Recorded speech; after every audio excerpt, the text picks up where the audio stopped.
Hey, welcome back to Friday Frenzy. The moment, not too big for Caden Martin on Thursday night. Dude killed it. The son of Tennessee legend T. Martin made his second only start at quarterback for Catholic and really put on a show in the national spotlight. Yeah, Martin scored 3 rushing touchdowns along with 2 through the air Thursday. That led Catholic to a 42-37 win over Brentwood Academy, and it was all on ESPN2.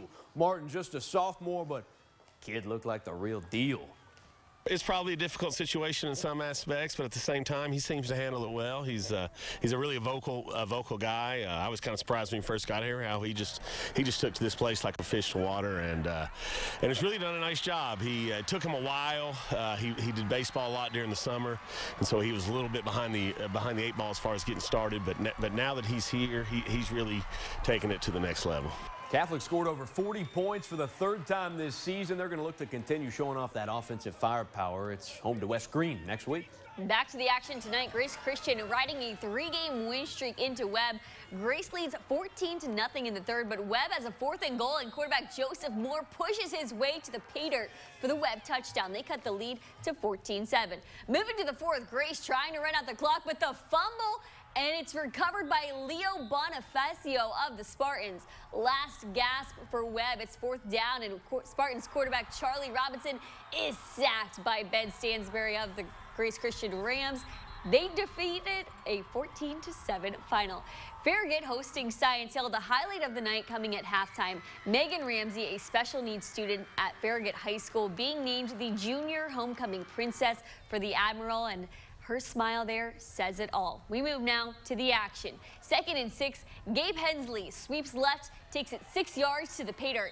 Claiming their 3rd win of the season, the Admirals get the best of Science Hill 35-25. Anderson County has scored 42 or more points in 3 of its past 4 games. Mavericks signing their 5th win in a row, home to East Ridge. Stone Cold Hat Maker dropping dimes. Austin Elliott collecting. AC on the board first. East Ridge, they had an answer early on here. A quarterback quickly opting to take matters into his own hands. Going to prove to be the right move, dog. Anderson County can't bring him down. We're all knotted up at AC here, but hey, no sweat for TJ Holmes in that offense. This kid eats, sleeps, and scores touchdowns. 4 scores on the ground in this game, and that kept Ella busy. The tea retrieving chocolate lab, scooping up the tea. After the kickoff for Anderson County, they put 42 on the board again tonight. The Mavericks top East Ridge 42-14.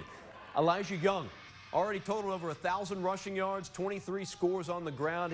Both of those lead the area. You got Seymour trying to find a way to slow him down.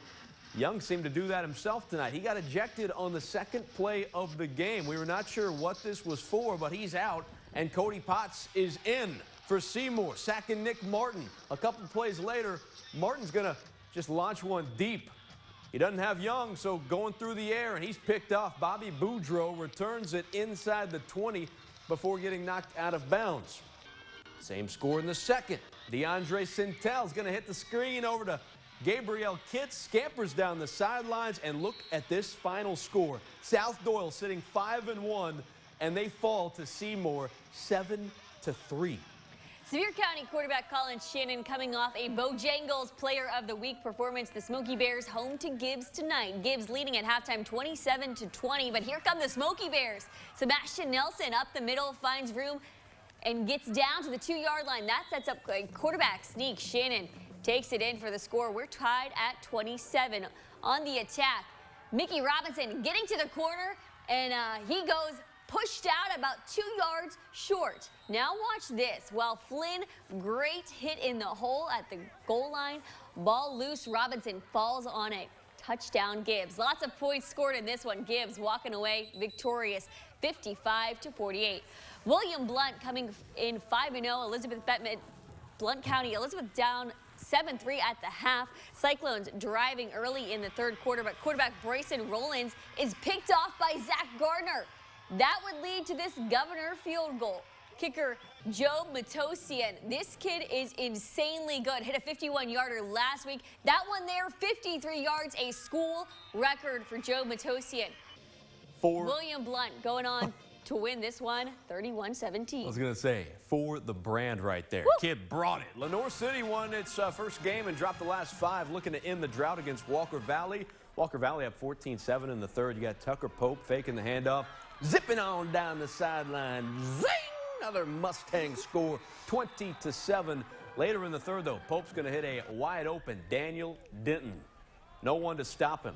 Puts another one on the board for Walker Valley, 26-7. Let's see our final at Lenoir City tonight. Could they get it done? It's 49-14. Lenoir City takes another loss. So we got wrapping up shop. After the break, we're going to close it up. We'll be right back. You're watching WATE 6 on your side.